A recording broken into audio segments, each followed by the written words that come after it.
धौलपुर में संक्रमण के प्रभाव को रोकने के लिए व्यापक रोकथाम की कार्यवाहियां और निवारक कार्रवाइयां प्रारंभ की गई हैं। लॉकडाउन खुलने के बाद जिस तरह से लोगों में मूवमेंट की प्रवृत्ति बढ़ी, उसको देखते हुए आवश्यक हो गया था कि हम इसमें सख्ती की बढ़ाएं और लॉकडाउन की कड़ाई से पालना कराएं। परसों मैंने और एसपी साहब ने पूरे धौलपुर की पैदल यात्रा की और काफ़ी गिरफ्तारियां वगैरह भी कराई गई।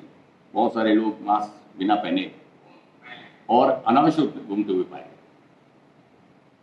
कल हम लोगों ने बाड़ी और बसेड़ी की आकस्मिक यात्रा की, जिसके बाबत स्थानीय स्तर पर पुलिस और प्रशासन को सूचना नहीं दी गई थी। हमारा मकसद ये था कि हम ये देख सकें कि फील्ड में वास्तव में क्या स्थितियां हैं। स्थितियां ज़्यादा अनुकूल नहीं थी। चेक पोस्ट बसेड़ी की भी विजिट की गई, जहां पर कि बयाना से हमारा सीमा मिलती है। बयाना में फैलाव काफ़ी बड़ा है विगत 3-4 दिनों में, उस पर कठोर अंकुश लगाया गया है। बाड़ी और बसेड़ी में स्थानीय अधिकारियों और पुलिस प्रशासन के साथ बैठक की गई, उनको सावचेत किया गया और ये अवगत कराया गया कि लोगों के मूवमेंट को बहुत न्यूनतम स्तर पर रखना है। अनावश्यक घूमने की प्रवृत्ति, बिना फेस मास्क लगाकर घूमने की प्रवृत्ति, इस पर अंकुश लगाना है। बाड़ी में हम लोगों ने मोटरसाइकिल और ठेले के मूवमेंट पर रोक लगाई है। मूल रूप से हमने ये देखा कि बहुत सक्रिय मार्केट हैं, जब दोनों तरफ से मोटरसाइकिलों से लोग आते हैं, दुकान पर खड़े होते हैं, तो ये व्यावहारिक तौर पर संभव नहीं हो पाता। इस सोशल डिस्टेंसिंग के मापदंडों की पालना हो, उसको देखते हुए दोनों पर प्रतिबंध लगाया गया है। जो गलियां जो मार्केट में खुलती हैं, उस समस्त को सील कर दिया गया है और ये सुनिश्चित करने का प्रयास किया गया है कि लोगों का मूवमेंट न्यूनतम स्तर पर रखा जाए। मैं उम्मीद करता हूं ठेला और मोटरसाइकिल पर जो प्रतिबंध लगाए गए हैं, उससे काफ़ी कुछ परिवर्तन आएगा। कुछ मार्केट ऐसे हैं जो बहुत सक्रिय हैं, 8 से 10 फीट की सड़क है, दोनों तरफ लोगों के आने जाने में बहुत भीड़ की स्थिति बनती है, तो उनको स्थायी रूप से बंद कर दिया गया है। बैरिकेड और पिकेट पूरे जिले में उसकी व्यवस्था मजबूत की गई है। एक्सेस कंट्रोल को बढ़ाया गया है, पुलिस का डिप्लॉयमेंट बढ़ाया गया है। इसके अलावा एक नया प्रयोग ये किया गया है कि सभी स्थानों पर गिरफ्तारी दल बनाए। शब्द अपने आप में बड़ा असामान्य प्रतीत हो सकता है, लेकिन इस असाधारण संकट की घड़ी में, जबकि भीड़ को नियंत्रण करना, बिना काम के मूवमेंट को रोकना हमारा लक्ष्य है, तो उपाय भी उतने ही इनोवेटिव और अनऑर्थोडॉक्स अपनाने पड़ेंगे। कल धौलपुर कोतवाली में 21 लोगों को गिरफ्तार किया गया। शाम को कलेक्ट्रेट में बाकायदा उन लोगों को हमने सामाजिक दूरी के साथ बिठाया, समझाइश की और शपथ दिलाई। शपथ इस बात की दिलाई कि जो काम उन्होंने किया बिना फेस मास्क पहने घूमने का, उससे न केवल उन्होंने अपने जीवन को खतरे में डाला, उन्होंने अपने परिवार को भी जीवन को खतरे में डाला, समाज को भी खतरे में डाला, धौलपुर के पूरे सुरक्षा चक्र को खतरे में डाला। तो इस बात का उन्हें मानसिक एहसास था और उन्होंने इस बात की शपथ ली कि वो न केवल स्वयं पहनेंगे, परिवार को प्रेरित करेंगे, बल्कि अन्य लोगों को भी इस दिशा में प्रेरित करेंगे। मेरा सभी लोगों से अपील है कि प्रशासन ये जो भी कुछ कर रहा है, उसका मकसद केवल ये है कि धौलपुर के जीवन की जनता को कैसे सुरक्षित रखा जा सके और इसमें सभी की सहभागिता आवश्यक है। आगामी दिनों में हम धौलपुर, राजाखेड़ा, सैंपऊ, मनिया, इन क्षेत्रों में भी विजिट करेंगे। जो हमारे गैस एजेंसी है, उनको भी डोर टू डोर सप्लाई के लिए पाबंद किया गया है।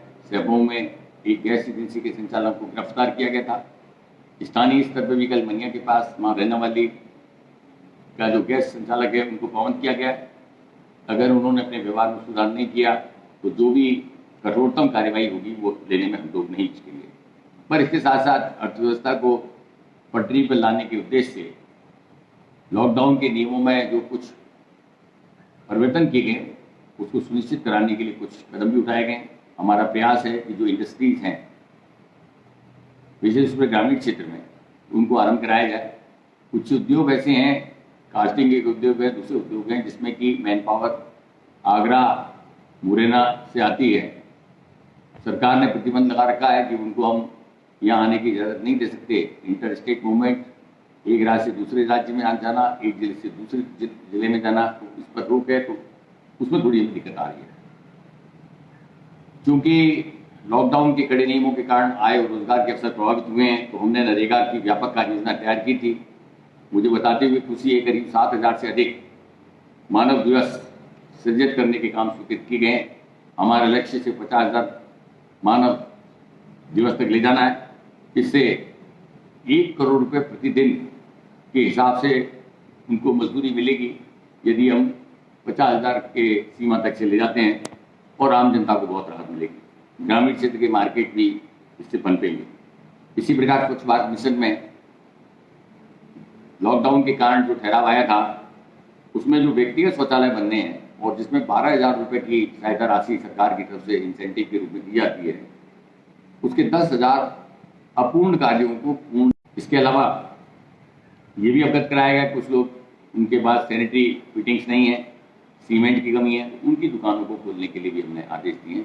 और इसकी मुझे प्रसन्नता है कि हमारे इस इनिशिएटिव की पूरे राज्य भर में लागू करने का सरकार ने फैसला किया, और अन्य जिलों के लिए भी कलेक्टर्स को डायरेक्शन दिए गई कि धौलपुर के इस पैटर्न पर वहाँ भी अनुमतियाँ जारी की जाए। मैं एक बताना चाहूँगा कि शादी ब्याह के बारे में निरंतर तौर पर लोग संपर्क कर रहे थे। कल मैंने एक विस्तृत आदेश जारी किया है। धारा 144 में लागू प्रतिबंधों में छूट देते हुए ये कहा है कि चूंकि सामाजिक, राजनीतिक, धार्मिक, सांस्कृतिक आयोजन पूर्ण रूप से प्रतिबंधित हैं, लेकिन राजस्थान में आखा तीज पर शादियों का एक बहुत बड़ा रिवाज है। इसको देखते हुए पहले तो हमने अपील की है कि जहां तक संभव हो इनको अवॉइड किया जाए, लेकिन यदि आवश्यक हो तो विवाह कार्यक्रम में वर वधू और उनके माता पिता को शामिल करते हुए अधिकतम 8 लोग की अनुमति दी जा सकेगी। ये अनुमति एसडीएम, संबंधित एसडीएम के स्तर पर दी जाएगी, लेकिन अन्य जिलों से और अन्य राज्यों से किसी भी प्रकार के बारात का आना या जाना पूर्णतः प्रतिबंधित है। मेरे यहाँ जो आवेदन आ रहे हैं उसमें लोग ये पूछ रहे हैं कि क्या मुरैना, ग्वालियर, आगरा, संज्ञा के निकटवर्ती जिले हैं, इसमें हम आ जा सकते हैं। मैं स्पष्ट करना चाहूंगा कि इन क्षेत्रों से किसी भी प्रकार का आवागमन पूर्णतः प्रतिबंधित रहेगा। केवल यदि वर और वधू दोनों धौलपुर जिले में हैं तो उनको इस बात की इजाजत रहेगी, लेकिन फिर संख्या की सीमा लागू रहेगी। जो वो अप्लाई आवेदन पत्र प्रस्तुत करेंगे एसडीएम के यहाँ, उसमें नाम, पता, आयु, मोबाइल नंबर, उनका क्या संबंध है एवं विवाह स्थल की सूचना उनको एसडीएम कार्यालय में देनी पड़ेगी, और स्वच्छता एवं सामाजिक दूरी के जो मापदंड है उसकी पूर्ण पालना करनी पड़ेगी, तथा यह भी देखना पड़ेगा कि किसी भी प्रकार का बाल विवाह का प्रकरण तो नहीं। इसके अलावा हलवाई, फोटोग्राफर और टेंट मालिक का सहभागिता पूर्ण रूप से प्रतिबंधित रहेगी। क्योंकि समय संख्या को हमने 8 पर निर्धारित किया है, तो ये व्यवहारिक तौर पर संभव ही नहीं है कि हलवाई, टेंट हाउस और फोटोग्राफर उसमें संयोजित किया जा सके। जहाँ तक फोटोग्राफी का प्रश्न है, तो अब मोबाइल कैमरे हैं जिनका इस्तेमाल वो खुद कर सकते हैं। अब ये देखा गया कि इसको सुनिश्चित कैसे किया जाए, तो उसके लिए ग्राम स्तरीय कोर कमेटी इस चक्कर में व्यापक तौर पे इसका उल्लंघन हो और हम किसी प्रकार के संक्रमण को न्योता दे बैठे। हमने ग्राम स्तर जो कोरोना वॉलंटियर ग्रुप्स गठित किए हैं, उनको भी हमने आग्रह किया है कि कृपया इस कार्य में अपना सहयोग प्रदान करें। संबंधित क्षेत्र के तहसीलदार, एसडीओ, एसएचओ को भी डायरेक्शन दिए गए कि इन निर्देशों की सख्ती से पालना करें। मैं अंत में पुनः अपील करूंगा कि इन सामाजिक दायित्वों के निर्वहन में कोरोना के संबंध में जो एडवाइजरीज हेल्थ डिपार्टमेंट ने जारी की है उनकी पालना की जाए, साबुन, सैनिटाइजर का उपयोग किया जाए, फेस मास्क का उपयोग किया जाए, और ऐसा कोई अवसर प्रदान नहीं किया जाए ताकि इनमें किसी प्रकार का वायलेशन हो। हमने ये भी उम्मीद की है कि जो वाहन के परमिट जारी होंगे उसमें भी उसकी संख्या का ध्यान रखा जाए। यदि अनुमत संख्या से अधिक व्यक्ति पाए जाते हैं तो उक्त वाहन का जो पंजीयन पत्र है, आरसी है, वो जब्त की जाएगी, ड्राइवर का लाइसेंस निलंबित किया जाएगा और वाहन को भी जब्त करने की कार्रवाई की जाएगी। इन जबरदस्त दंडात्मक कार्यवाही का एक ही मकसद है कि धौलपुर की जनता की जान को महफूज रखा जाए, सुरक्षित रखा जाए, सामाजिक दूरी के नियमों की कड़ाई से पालना की जाए। इसमें किसी भी प्रकार की हमारी गैर सावधानी हमको खतरे में डाल सकती है। मैं उम्मीद करता हूं कि हमने जो उपाय अपनाए हैं जनता को सहूलियत मिलेगी। कुछ असुविधाएं अवश्य होंगी, लेकिन उन्हें हमें सहना पड़ेगा। धन्यवाद।